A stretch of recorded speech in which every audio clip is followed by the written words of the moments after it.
Friends, आपका Bodhisattva classes में बहुत बहुत स्वागत है। मैं के सिंह आपको संविधान का फिर मैं संवैधानिक विकास लेकर के आया हूं, जो परीक्षा में बहुत ही उपयोगी इससे प्रश्न बनते हैं। तो जितने भी प्रश्न इसमें फ्रेंड बनते हैं, मैंने इसमें कवर किया है, जो आपके लिए परीक्षा में बहुत एग्ज़ाम में आते हैं। तो इसको आप लोग याद रखिएगा। इसमें बहुत ही इम्पॉर्टेंट प्रश्न बनेंगे। मैंने इसमें सारे प्रश्न कवर किया है। तो चलिए प्रश्न 1 से हम इसमें देखते हैं। निम्नलिखित में से किस नियम में कोलकाता में सर्वोच्च न्यायालय की स्थापना का प्रावधान किया गया था? मतलब किस अधिनियम के तहत कोलकाता में एक सर्वोच्च न्यायालय की स्थापना का इसमें प्रावधान किया गया? कोलकाता में एक सर्वोच्च न्यायालय, पिट्स इंडिया यानी भारत का अधिनियम, जो पिट्स इंडिया एक्ट के नाम से जाना जाता है, 1784, रेगुलेटिंग एक्ट, चार्टर एक्ट और चार्टर एक्ट 1833। तो इसमें आपका सही हो जाएगा रेगुलेटिंग एक्ट। बहुत महत्वपूर्ण प्रश्न है। तो फ्रेंड्स, अगर ये सेशन आपको अच्छा लगता है तो please like, share and subscribe जरूर करें। चलिए हम लोग चलते हैं नेक्स्ट। इसमें है 1773 के रेगुलेटिंग एक्ट में कोलकाता में स्थापित सर्वोच्च न्यायालय में प्रथम मुख्य न्यायाधीश कौन थे? बहुत बार एग्जाम में आया है, इसको आप बहुत बार एग्जाम में आया है। वेरी इंपॉर्टेंट प्रश्न है, वेरी इंपॉर्टेंट प्रश्न है, याद रखिएगा। तो इसका ऑप्शन देख लेते हैं। Lord Harding, Warren Hasting, sir Elijah Impey और क्लेवरिंग। तो इसका कौन सा सही हो जाएगा? इसका आप लोग सी राइट कर देंगे। सर एलिजा एम्पे इसके कोलकाता के प्रथम मुख्य न्यायाधीश बने थे। चलिए नेक्स्ट हम लोग चलते हैं। किस एक्ट के द्वारा कंपनी के राजनीतिक और व्यापारिक कार्यों का पृथक्करण किया गया? बहुत महत्वपूर्ण प्रश्न है। राजनीतिक एवं व्यापारिक कार्यों का पृथक्करण किस एक्ट के द्वारा किया गया? 1773 का regulating act, Pitt's India act, 1833 का चार्टर एक्ट और 1813 का चार्टर एक्ट। तो इसमें आप लोग कौन सा करेंगे?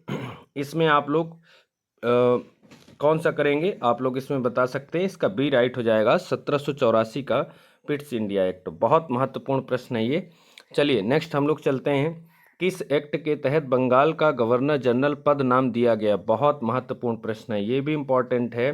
बंगाल का गवर्नर जनरल पद नाम दिया गया, ये इसमें से याद रखेंगे। 1833 का चार्टर एक्ट, दूसरा है 1853 का चार्टर एक्ट, तीसरा है 1784 का पिट्स इंडिया एक्ट और डी में है 1773 का रेगुलेटिंग एक्ट। तो ये आप लोग इसमें से याद रखेंगे, 1773 का रेगुलेटिंग एक्ट, इसका डी सही हो जाएगा।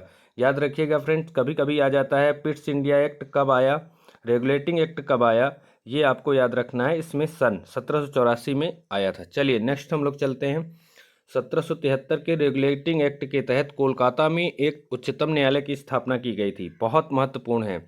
कोलकाता में एक उच्चतम न्यायालय की स्थापना की गई, कब की गई थी? ये आपको 1774, 73, 1776 और 1779। तो इसका ए राइट हो जाएगा 1774 में, क्योंकि 1773 में रेगुलेटिंग एक्ट आया था। इसके बाद एक कोलकाता में स्थापना की गई और इसके मुख्य न्यायाधीश जो बने थे, तो आपको ऊपर प्रश्न में आया था सर एलिजा एम्पे। ठीक है, इतनी चीज़ याद रखिएगा। नेक्स्ट हम लोग चलते हैं। किस एक्ट के तहत विधायी शक्तियों को कार्यपालिका शक्तियों से पृथक्करण किया गया? बहुत अच्छा प्रश्न है। विधायी शक्तियों को कार्यपालिका शक्तियों से पृथक्करण किया गया किस एक्ट के तहत? 1813 के चार्टर एक्ट, 1833 का चार्टर एक्ट, 1853 का और 1784 का पिट्स इंडिया एक्ट। किसके तहत किया गया था? आप लोग इसमें से दे सकते हैं सी इसका राइट, 1853 का चार्टर एक्ट। चलिए हम लोग नेक्स्ट हम चलते हैं। इसमें है निम्नलिखित में किन से भारत में अंग्रेजी शिक्षा की नींव पड़ी?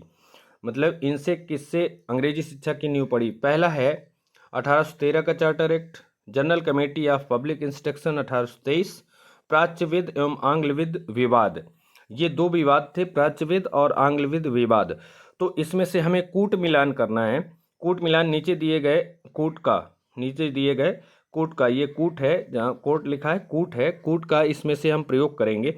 तो इसमें ए बी सी डी कौन सा इसमें राइट हो जाएगा, वो आपको इसमें उत्तर देना है। तो इसमें 1 2 3 तीनों इसके राइट हो जाएंगे, 1 2 3 यानी डी इसमें राइट हो जाएगा। चलिए हम लोग नेक्स्ट चलते हैं। इसमें है किस अधिनियम के द्वारा ब्रिटिश संसद ने चाय और चीन चाय और चीन के साथ व्यापार को छोड़कर ईस्ट इंडिया कंपनी के भारत के साथ व्यापारिक एकाधिकार को समाप्त कर दिया था। व्यापारिक एकाधिकार को बहुत बार आया है, एग्जाम में बहुत बार आया है और ऐसे प्रश्न बहुत बनते हैं। तो आप लोगों को इसमें से बताना है किस एक्ट के द्वारा 1813, 1833, 1853 और 1873। तो आप लोगों को याद रखना है, इसमें से 1813 का चार्टर एक्ट है, जहां पर चाय और चीन के साथ व्यापार को छोड़ करके ईस्ट इंडिया कंपनी के साथ व्यापारिक एकाधिकार को समाप्त कर दिया था। चलिए नेक्स्ट हम लोग चलते हैं, इसमें से नेक्स्ट चलते हैं, किस अधिनियम ने भारतवासियों को अपने देश के प्रशासन में कुछ हिस्सा लेना संभव बनाया? ये बहुत महत्वपूर्ण प्रश्न है। भारतवासियों को अपने देश के प्रशासन में कुछ हिस्सा मिला था, इसके पहले जीरो था। इसके पहले प्रशासन में कोई भारतीयों को सम्मिलित नहीं किया जाता था। तो इसमें से कौन सा प्रश्न राइट हो जाएगा? 1833 का charter act, 1853 government of India, 1858 Indian council act 1861। तो इसमें ए राइट हो जाएगा 1833 का चार्टर एक्ट। इस एक्ट के तहत भारतीयों को प्रशासन में शामिल किया गया था, इसके पहले भारतीयों को नहीं शामिल किया जाता था। नेक्स्ट हम लोग चलते हैं, निम्नलिखित में से किस अधिनियम के अंतर्गत भारतीय विधान परिषद को बजट पर बहस करने की शक्ति दी गई? बहुत अच्छा प्रश्न है, बजट पर बहस करने की शक्ति दी गई। याद रखिएगा किस अधिनियम के द्वारा, ये आपको इसमें से ए राइट है, बी राइट है, सी राइट है, डी राइट है, ये आपको देखना है। तो इसमें बी राइट हो जाएगा 1892 के द्वारा भारतीय विधान परिषद को बजट पर बहस करने की शक्ति प्राप्त हुई थी। नेक्स्ट हम लोग चलते हैं, बहुत अच्छा प्रश्न है, बहुत अच्छा प्रश्न आ गया आपके सामने स्क्रीन पर देखेंगे। मार्लो मिंटो सुधार के नाम से किस अधिनियम को जाना जाता है? बहुत अच्छा प्रश्न है। अब आप बताएंगे 1892 भारत परिषद, भारत शासन अधिनियम 1919, भारत परिषद अधिनियम 1909, भारत शासन अधिनियम 1900। अब मार्ले मिंटो सुधार सी 1909 में जो अधिनियम आया था उसका नाम था मार्ले मिंटो सुधार। ठीक है, इसमें नेक्स्ट हम लोग चलते हैं, नेक्स्ट है मॉन्टेग्यू चेम्सफोर्ड सुधार। ये भी बहुत इंपॉर्टेंट प्रश्न है, ये छोटी छोटी परीक्षाओं में भी आता है, आपके सिविल में भी आता है। तो इसमें हम लोग नेक्स्ट देखेंगे, ए सही है, बी सही है, सी सही है, डी सही है, कौन सा सही है? तो मॉन्टेग्यू चेम्सफोर्ड सुधार जो है ये 1919 जो भारत शासन अधिनियम आया था उसका नाम था। चलिए नेक्स्ट हम लोग चलते हैं, इसमें है प्रत्यक्ष चुनाव प्रणाली। बहुत अच्छा प्रश्न आ गया, प्रत्यक्ष चुनाव प्रणाली किस अधिनियम द्वारा पहली बार अपनाई गई थी? किस अधिनियम के तहत प्रत्यक्ष चुनाव प्रणाली भारत में लागू की गई?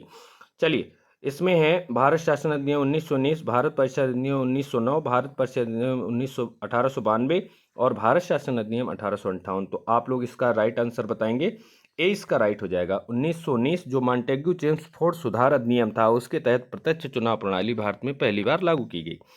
नेक्स्ट हम लोग चलते हैं, भारत में संघात्मक सरकार की स्थापना सर्वप्रथम किस अधिनियम के द्वारा की गई थी? बहुत अच्छा प्रश्न है। इसमें भारत स्वतंत्रता अधिनियम 1947, भारत शासन अधिनियम 1919, भारत शासन अधिनियम 1935, भारत परिषद अधिनियम 1919। अब किसके तहत संघात्मक सरकार की स्थापना सर्वप्रथम की गई थी? किस अधिनियम के तहत संघात्मक सरकार की स्थापना? याद रखिएगा प्रश्न आप लोग देखिए, क्वेश्चन में है संघात्मक सरकार की स्थापना, बहुत अच्छा प्रश्न है। तो ये किसके तहत की गई थी? आप लोग इसका राइट कर देंगे 1935 का जो भारत शासन अधिनियम था, इस अधिनियम की सारी बातें हूबहू वर्तमान संविधान में मानी गई है। नेक्स्ट हम लोग चलते हैं, इसमें है किस अधिनियम द्वारा प्रांतों में द्वैध शासन समाप्त करके केंद्र में द्वैध शासन प्रणाली लागू की गई थी? बहुत अच्छा प्रश्न है, ये भी इंपॉर्टेंट प्रश्न है, बहुत बार एग्जाम में आया है, अनगिनत बार, जहां देखेंगे यही प्रश्न मिलेगा आपको। चलिए हम लोग इसमें चलते हैं, तो कौन सा सही है? इसका ए राइट है, बी राइट है, सी राइट है, डी राइट है। तो इसका डी सही हो जाएगा, डी सही हो जाएगा। प्रांतों में द्वैध शासन को समाप्त कर दिया गया था, केंद्र में द्वैध शासन लागू किया गया था, याद रखिएगा। नेक्स्ट हम लोग चलते हैं, इसमें है भारत शासन अधिनियम 1935 के द्वारा कब एक संघीय न्यायालय की स्थापना की गई? बहुत महत्वपूर्ण है, बहुत महत्वपूर्ण इसका प्रश्न है।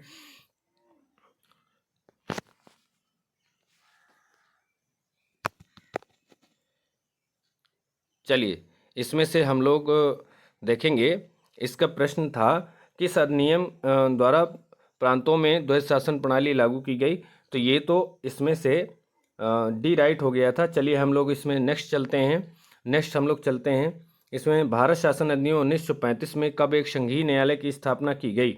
बहुत महत्वपूर्ण प्रश्न है, कब एक संघीय न्यायालय की स्थापना की गई? ये बहुत महत्वपूर्ण प्रश्न है, कब एक संघीय न्यायालय की स्थापना की गई? बहुत अच्छा प्रश्न है। तो इसको आप लोग देख लेंगे 1935 में, 1937 में, 1940, 1942, 1937 सही हो जाएगा। एक सर्वोच्च न्यायालय की स्थापना की गई थी, एक संघीय न्यायालय की। नेक्स्ट हम लोग चलते हैं। इसमें गवर्नर जनरल के पदनाम को बदलकर भारत का वायसराय किस अधिनियम के द्वारा किया गया? बहुत अच्छा प्रश्न है। गवर्नर जनरल का जो नाम था उसको बदल करके भारत का वायसराय बना दिया गया, किस अधिनियम के द्वारा? ये आपको इसमें से बता देना। बहुत ईजी प्रश्न है, आप लोग इसको जानते भी होंगे। 1858 का भारत शासन अधिनियम, और 1861, 1892 और 1909। तो इसमें ए राइट हो जाएगा 1858। कौन सा हो जाएगा? 1858। 1858 इसका राइट हो जाएगा। नेक्स्ट हम लोग चलते हैं। किस अधिनियम के द्वारा पहली बार प्रत्यक्ष चुनाव प्रणाली अपनाई गई? किस अधिनियम के द्वारा पहली बार प्रत्यक्ष चुनाव प्रणाली अपनाई गई? अब देखिए, मॉन्टेग्यू चेम्सफोर्ड सुधार, मार्ले मिंटो सुधार, भारत परिषद अधिनियम 1892, भारत शासन अधिनियम 1935 के द्वारा। अब आपको इसमें राइट करना है। देखिए, मॉन्टेग्यू चेम्सफोर्ड सुधार कब आया? ये आया 1919 में। और मार्ले मिंटो सुधार कब आया? ये आया 1909 में। ये कब आया? 1909 में। आप लोग इतना याद रखिएगा। चलिए, तो इसमें प्रत्यक्ष निर्वाचन प्रणाली कब लागू की गई? ये आपको इसमें से पहली बार कब, ये आपको इसमें से राइट करना है। तो इसमें से आप कर देंगे मॉन्टेग्यू चेम्सफोर्ड सुधार, जो 1919 में आया था। ठीक है, ये क्वेश्चन पहले भी हो चुका है, लेकिन ये दूसरी तरह से इसमें से पूछा गया है। चलिए, इसमें है 1919 के भारत शासन अधिनियम के निम्नलिखित में से कौन सी प्रमुख विशेषता है? इसमें से 1919 की प्रमुख विशेषता बताना है। जो मॉन्टेग्यू चेम्सफोर्ड सुधार जो अधिनियम है 1919 में आया था, इसकी विशेषता बतानी है। प्रांतों की कार्यकारिणी सरकार में द्वैध शासन की व्यवस्था, मुसलमान के लिए पृथक सांप्रदायिक निर्वाचन मंडलों की व्यवस्था, केंद्र द्वारा प्रांतों को विधायिनी शक्ति का हस्तांतरण। अब आप इसमें ऑप्शन में जाएंगे। ए राइट, ए का 1 सही है, बी का 2 और 3 सही है, सी में है 1 और 3 सही है, डी में 1 और 3 सही है, 2 और 3 सही है। तो इसका कौन सा सही हो जाएगा? ये आप लोग इसमें से कर लेंगे। 2 और 3, यानी डी इसका राइट हो जाएगा। डी इसका राइट हो जाएगा। क्यों राइट हो जाएगा? 2 और 3, प्रांतों की कार्यकारिणी सरकार में द्वैध शासन की व्यवस्था, ये गलत हो गया। और मुसलमानों के लिए पृथक निर्वाचन, ये सही है। केंद्र द्वारा प्रांतों को विधायिनी शक्तियां प्राप्त की गई थी, ये सही है। नेक्स्ट हम लोग चलते हैं। किस अधिनियम के द्वारा मुसलमान के लिए पृथक निर्वाचन की व्यवस्था की गई? बहुत अच्छा प्रश्न है, बहुत अच्छा प्रश्न है। प्रश्न का तरीका बदल गया, प्रश्न वही है। देखिएगा, इसमें से है किस अधिनियम के द्वारा मुसलमानों के लिए पृथक निर्वाचन की व्यवस्था की गई? अब इसमें है मार्ले मिंटो सुधार, मॉन्टेग्यू चेम्सफोर्ड सुधार, भारत शासन अधिनियम 1935, स्वतंत्रता अधिनियम 1947। चलिए, इसमें से नेक्स्ट हम लोग इसका आंसर जो बताएंगे, मार्ले मिंटो सुधार 1909 में। चलिए, नेक्स्ट हम लोग इसमें चलते हैं। इसमें है भारतीय विधान पालिका प्रथम बार द्विसदनीय बनाई गई। बहुत अच्छा प्रश्न है, बहुत अच्छा प्रश्न है। इसको आप इंपॉर्टेंट नोट डाउन कर लेंगे। इसमें से है किस अधिनियम के तहत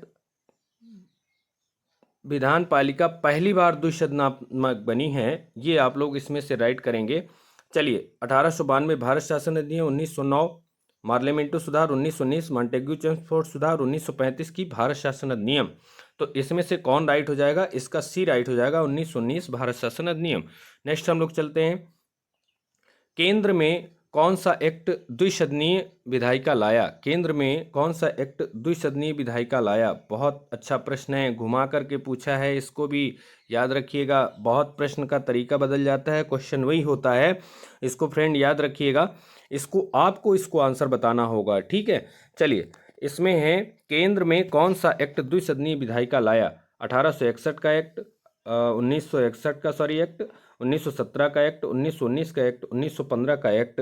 तो इसमें से आप लोग इसका राइट आंसर देंगे 1919 का एक्ट। 1919 का मॉन्टेग्यू चेम्सफोर्ड सुधार, कभी कभी शन नहीं देता, नाम दे देगा मॉन्टेग्यू चेम्सफोर्ड सुधार, तो इसको भी हम करेंगे। प्लीज़ फ्रेंड्स, अगर ये क्वेश्चन आपके लिए उपयोगी हैं तो प्लीज़ लाइक एंड शेयर ज़रूर करें, और स्किप मत करें वीडियो को स्किप करेंगे तो बहुत सारे प्रश्न इसके अलावा भी हम इसमें से बोल रहे हैं, वो भी आपको मिस हो जाएगा। तो इस वजह से आप अपने करियर के लिए सावधान रहें और शेयर सब्सक्राइब जरूर करें। नेक्स्ट हम लोग चलते हैं। राष्ट्रपति की अध्यादेश निर्गत करने की शक्ति प्रेरित है। बहुत अच्छा प्रश्न है, इसमें इंपॉर्टेंट भी लगा हुआ है, याद रखिएगा। राष्ट्रपति की अध्यादेश निर्गत करने की शक्ति निहित है किसमें? भारत सरकार अधिनियम 1919, भारत सरकार अधिनियम 1935, भारत सरकार अधिनियम 1909 और भारत सरकार अधिनियम 1947, जिसे हम स्वतंत्रता अधिनियम के भी नाम से जानते हैं 1947 को।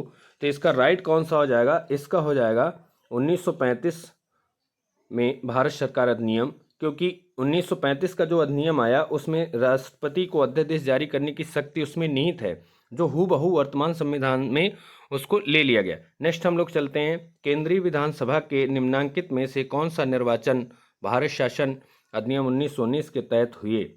अब इसमें से कौन से निर्वाचन, मतलब किस वर्ष निर्वाचन जो हुआ केंद्रीय विधानसभा में, वो 1919 के तहत हुए हैं, वो 1919 अधिनियम के तहत हुए हैं। आपको बताना है जो केंद्रीय विधानसभा में जो निर्वाचन हुए 1926 में हुआ, 1937 में हुआ, 1945।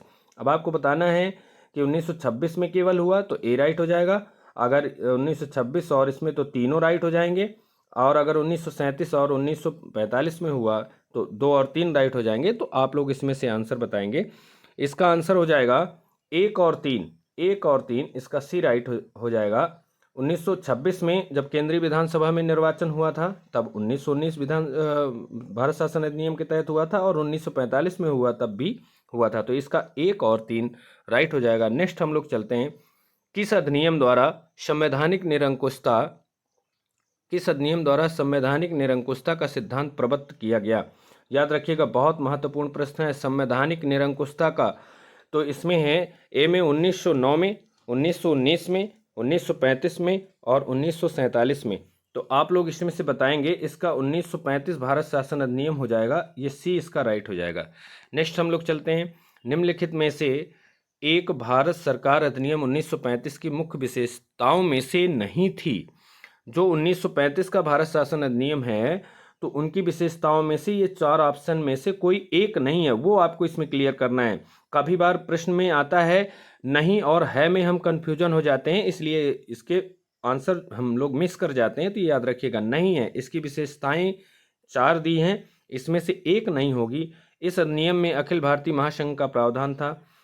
अवशिष्ट विषय प्रांतीय विधायिकाओं को आवंटित किए गए थे। यह प्रांतीय स्वायत्तता के सूत्रपात का संकेत था। इसने प्रांतीय स्तर पर द्वैध शासन प्रणाली को समाप्त कर केंद्र में लागू किया। तो आप लोग इसका ए बी सी डी कौन सा सही होगा, ये आप लोग याद रखिएगा। इसका बी राइट हो जाएगा, अवशिष्ट विषय प्रांतीय विधायिका को आवंटित किए गए थे। ये गलत है, ये गलत है। बाकी सब 1935 भारत शासन अधिनियम में दिए गए हैं। एक संघीय व्यवस्था और केंद्र में द्वैध शासन भारत में लागू किया गया था। तो आप लोग इसको याद रहेंगे, किस अधिनियम के तहत, किस अधिनियम के तहत, तो ये आप लोग याद रखेंगे। आप लोग कौन सा इसका राइट करेंगे? इसका सी राइट हो जाएगा, 1935 के अधिनियम के द्वारा। नेक्स्ट हम लोग चलते हैं, अखिल भारतीय महासंघ स्थापित करने का प्रावधान शामिल किया गया था। अखिल भारतीय महासंघ का जो प्रावधान था किस अधिनियम में शामिल किया गया था, ये आपको इसमें से याद रखना है। ये भी बहुत बार प्रश्न आया है एग्जाम में, बहुत इंपॉर्टेंट है, इसको आप लोग नोट डाउन करेंगे। तो इसका भी ए राइट हो जाएगा, भारत शासन अधिनियम 1935। बहुत महत्वपूर्ण प्रश्न है। चलिए नेक्स्ट हम लोग चलते हैं, निम्नलिखित में से किसी एक अधिनियम ने भारत में संघीय शासन की व्यवस्था दी थी। मतलब एक ऐसा अधिनियम है जो भारत में संघीय शासन की उसने व्यवस्था दी, वो कौन सा इसमें से राइट हो जाएगा? इसमें से देखेंगे, भारत सरकार अधिनियम 1919, भारत सरकार अधिनियम 1909, भारत सरकार अधिनियम 1935, भारत स्वाधीनता अधिनियम 1947। तो आप लोग इसका कौन सा राइट करेंगे? आप लोग इसको बहुत अच्छे से जानते हैं, 1935 का जो भारत शासन अधिनियम है उसके तहत एक संघीय स्थापना हुई थी, उसके तहत संघीय शासन की स्थापना हुई थी, उसके तहत भारत में राष्ट्रपति को अध्यादेश जारी करने की शक्ति मिली थी, उसके तहत एक संघीय न्यायालय की स्थापना हुई थी। अच्छा, संघीय न्यायालय की स्थापना कब हुई थी? ये हुई थी 1937 में, लेकिन किस अधिनियम के तहत हुई थी? ये हुई थी 1935 के अधिनियम के तहत। तो ये सारे पॉइंट आपको याद रखना है फ्रेंड। चलिए हम लोग नेक्स्ट चलते हैं, 1935 के अधिनियम द्वारा स्थापित संघ में अवशेष शक्तियाँ किसको दी गई हैं? किसको दी गई हैं? जो स्थापित संघ की अवशेष शक्तियाँ थीं वो किसको दी गई थीं? संघीय विधानपालिका को, प्रांतीय विधानमंडल को, गवर्नर जनरल को, प्रांतीय गवर्नरों को, किसको दी गई थी? तो ये आप लोग इसको राइट कर देंगे, ये गवर्नर जनरल को, सी इसका राइट हो जाएगा। जो 1935 में जो अधिनियम के द्वारा जो संघ में अवशेष शक्तियाँ थीं वो किसको दी गई थी? गवर्नर जनरल को। चलिए हम लोग नेक्स्ट चलते हैं। निम्नलिखित में से कौन सा एक भारत शासन अधिनियम 1935 में स्वीकार किया हुआ महत्वपूर्ण और स्थायी अवयव नहीं है? ये आप लोग याद रखेंगे। देश के लिए लिखित संविधान, विधानमंडल के लिए निर्वाचन एवं जवाबदेह प्रतिनिधि, एक संघ की योजना पर विचार, विधानमंडल के लिए सरकारी सदस्यों का समोचित किया जाना। याद रखिएगा कौन सा सही है। तो इसमें से ए सही है, बी सही है, सी सही है, डी सही है।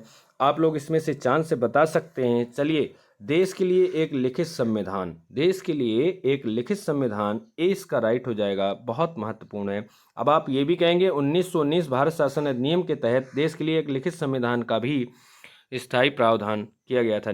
चलिए, 1935 का गवर्नर ऑफ इंडिया एक्ट के महत्वपूर्ण हैं। बहुत अच्छा प्रश्न है। 1935 का गवर्नर ऑफ इंडिया एक्ट के महत्वपूर्ण इसमें से हैं स्रोत कौन सा है, वो आपको इसमें से बताना है। इसमें इंपॉर्टेंट भी लगा है। ए में है यह भारतीय संविधान का प्रमुख स्रोत है। बी में है इसके द्वारा भारत को स्वतंत्रता मिली। सी में है इसमें भारत विभाजन उल्लेखित है, इसके द्वारा रियासतें समाप्त की गईं। तो इसका सा कौन सा सही है? इसका ए राइट हो जाएगा। यह भारतीय संविधान का प्रमुख स्रोत है, क्योंकि मैंने इसके पहले भी मैं बता चुका हूँ, लिखित नहीं है लेकिन मैं बता चुका हूँ कि 1935 का जो भारत शासन अधिनियम है उसके तहत जो भारतीय संविधान वर्तमान है उससे लगभग 75% उससे ले लिया गया है। चलिए, निम्नलिखित नियमों में से किस अधिनियम के फलस्वरूप बर्मा भारत से अलग हुआ? बहुत अच्छा प्रश्न है।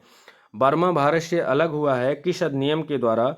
तो आपका Indian council act 1909, government of India act 1919, government of India act 1935, Indian independent act 1947। तो आप लोग इसका राइट कर देंगे। इसका राइट है 1935 का भारत शासन अधिनियम। बर्मा भारत से अलग हुआ था 1935 भारत शासन अधिनियम। याद रखिएगा 1935 भारत शासन अधिनियम बहुत महत्वपूर्ण है। चलिए नेक्स्ट हम लोग चलते हैं। भारत के प्रथम वायसराय कौन बने? ये बहुत महत्वपूर्ण है, ये बहुत महत्वपूर्ण है, बहुत बार छोटी छोटी परीक्षाओं में आया है, तो इसको आप करेंगे। ये कूट मिलान में भी आ जाता है। भारत के प्रथम वायसराय, तो उसमें बंगाल का प्रथम गवर्नर जनरल, तो उसमें, और ये सब कूट मिलान में बहुत अच्छे बेनिफिट करते हैं। चलिए, तो इसमें भारत के प्रथम वायसराय है तो वारेन हेस्टिंग है, लॉर्ड कैनिंग है, लॉर्ड डलहौजी है, एलिजा इम्पे है। तो आप लोग इसका राइट कर सकते हैं, आपको सबको आता है। इसका है लॉर्ड कैनिंग। चलिए हम लोग नेक्स्ट चलते हैं। बंगाल का प्रथम गवर्नर जनरल कौन बने थे? जो बंगाल के गवर्नर जनरल कब बने, यानी कौन बने? तो आप लोग Warren Hasting, Lord Canning, Francis और क्लेवरिंग। तो इसमें से आप ए इसका राइट कर देंगे। ये भी बहुत बार आया है परीक्षा में। सर्वप्रथम बंगाल का ही गवर्नर जनरल बनाया गया था, किसको? वारेन हेस्टिंग को। चलिए फ्रेंड्स, आपका इस चैनल बौद्धिक सत्व क्लासेस में बहुत बहुत स्वागत है। आपने मेरा वीडियो देखा, इसके लिए अगर ये सारे प्रश्न, इससे इतर कोई भी संवैधानिक विकास से कोई भी प्रश्न नहीं बनता है, अगर बने तो कमेंट बॉक्स में ज़रूर बताइएगा। और प्लीज़ एक रिक्वेस्ट है कि ये सेशन आपके लिए बहुत ही महत्वपूर्ण साबित होगा परीक्षाओं में। और एक छोटा सा काम, शेयर, लाइक, सब्सक्राइब ज़रूर करें। चलिए, बहुत बहुत धन्यवाद।